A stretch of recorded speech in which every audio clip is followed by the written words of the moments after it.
So in this lecture, this lecture is regarding BCom first semester first accountancy paper first accounts of partnership firm. तर हे BCom फर्स्टच्या first सेमिस्टरच्या विषयी as per new syllabus NEP 2 of Shivaji university. त्यामुळे याचा आज आपण पहिला एकूण 4 topics आहेत यामध्ये. Amalgamation of partnerships, conversion of partnership into limited company, piecemeal distribution, joint life policy and so today we learn the amalgamation of partnerships.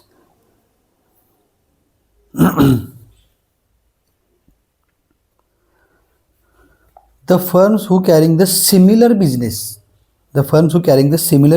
agreed to end their separate existence and combine their business and form a new firm. Similar बिझनेसमध्ये ज्या वेगवेगळ्या firms असतात त्यांचं ते स्वतःचं जे स्वतंत्र अस्तित्व असतं ते थांबवून सगळ्यांनी कंबाईन बिझनेस करायचा आणि त्याची एक न्यू फर्म तयार करायचं. सो दस merging of 2 or 3 separate firms into a new single firm is called as amalgamation of firms. दोन किंवा तीन फर्मचं सेपरेट फर्म होतं त्याचं मर्ज होऊन सिंगल फर्ममध्ये जे रूपांतर केलं जातं त्याला अमालगमेशन ऑफ फर्म्स असं म्हणतात. कारण प्रत्येक फर्मचा बिझनेस सेमच असतो त्यामुळे त्या सगळ्यांना काय वाटतं की we are doing the similar business, so why not we combine our business and end the separate existence of our businesses.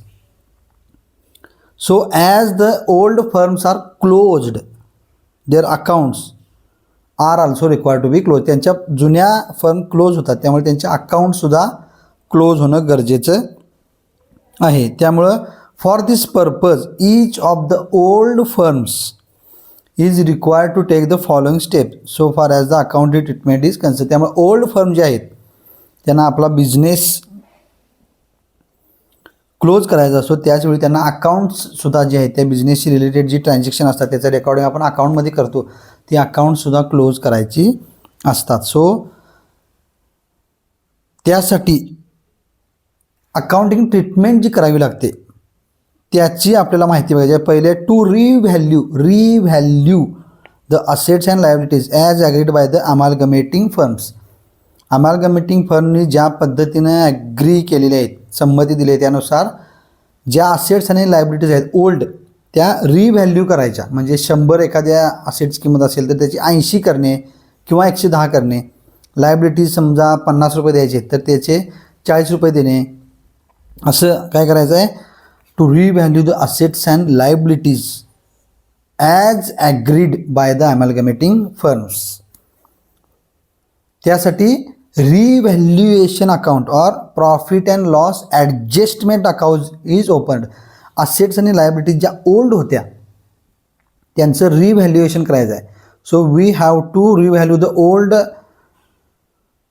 assets and liabilities, and for this revaluation we have to open the revaluation account or profit and loss adjustment account.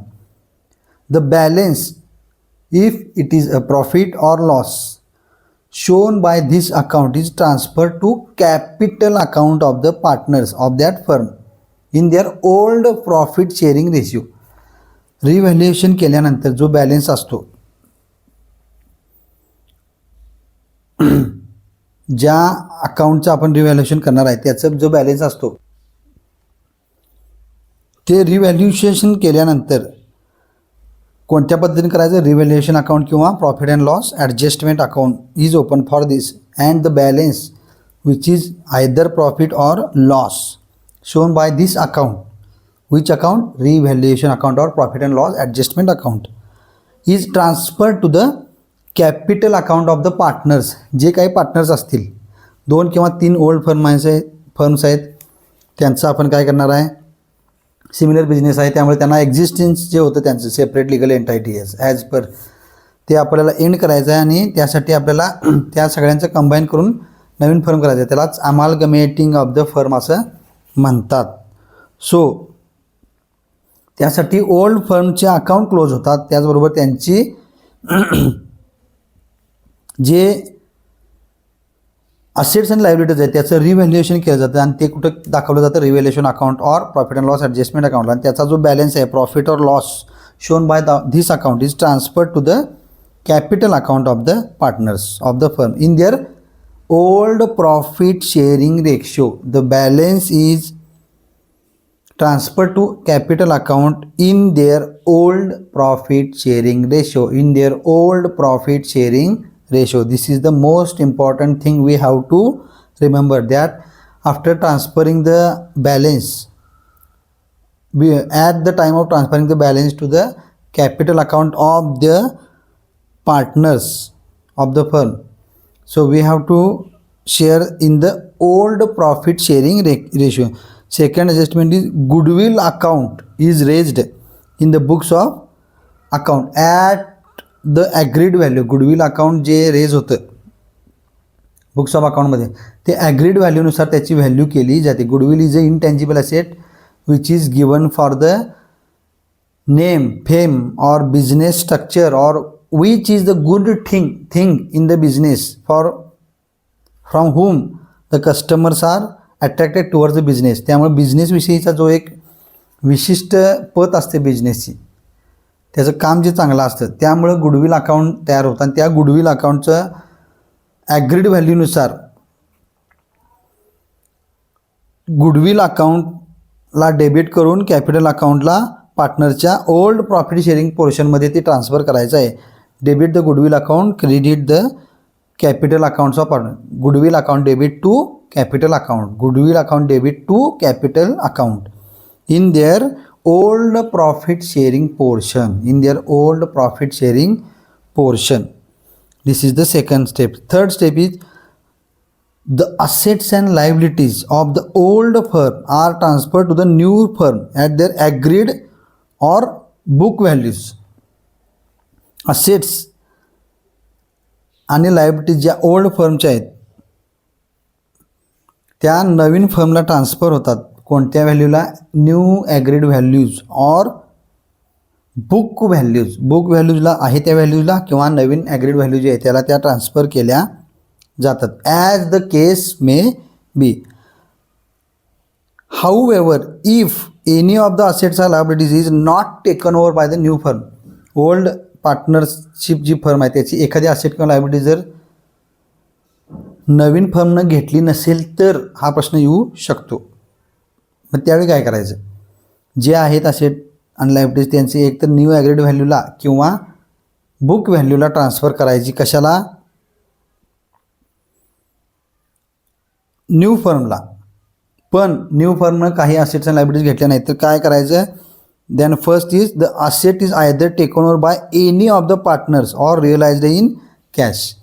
त्यावेळी new फर्मनं घेतली नसेल तर एखाद्या पार्टनरनं ती asset घ्यायची किंवा त्याची कॅशमध्ये रूपांतर करायचं. If it is neither taken over by any partner or not realised in can, its value is debited to capital account to all the partners of the firm in their capital proportion. काय करायचं?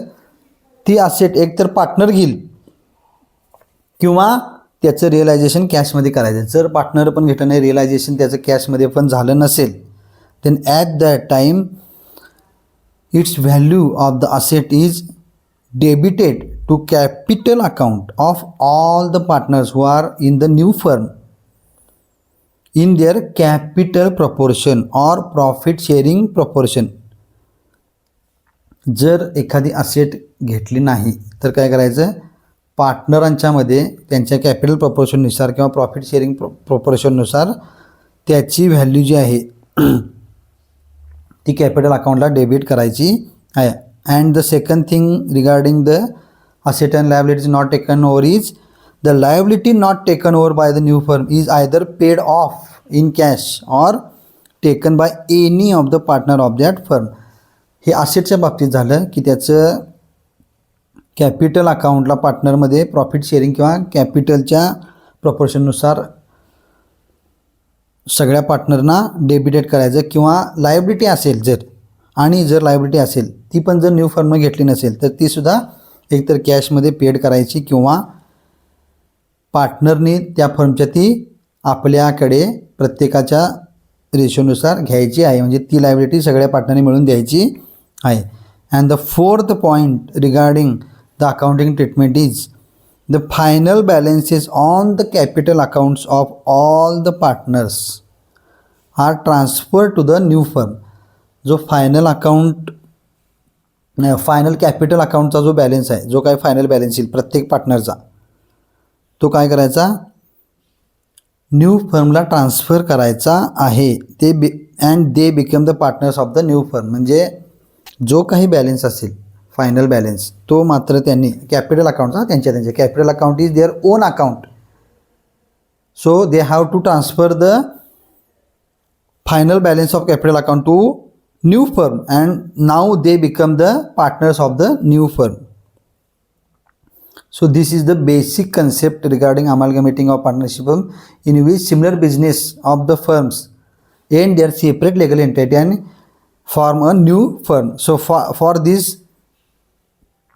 their old firms are closed and their old accounts are also closed. For this purpose, there are 4 steps. First, to revalue assets and liabilities. Second is goodwill account balance transferred to the capital account. Assets and liabilities of old firms are transferred to the new firm. Assets either taken over by any partner or realized in cash. Liability not taken over by any partner, then either paid off or taken over by any of the partner. And the final balances on the capital account of all the partners are transferred to the new firm. So amalgamating means what? If there are 2 or 3 firms, they have to come together because their businesses are similar. So at that time, if there are any balances of assets, liabilities, if there is any goodwill, all these are must to be adjusted. For this, revaluation or profit and loss adjustment account is needed, capital account is needed, goodwill account is needed, and all these balances are transferred to the new firm. So it is the first lecture of amalgamating of partnership firms.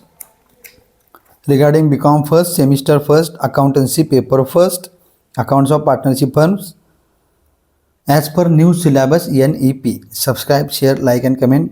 काय समजत नसेल तर पुन्हा एकदा कमेंटमध्ये विचारा.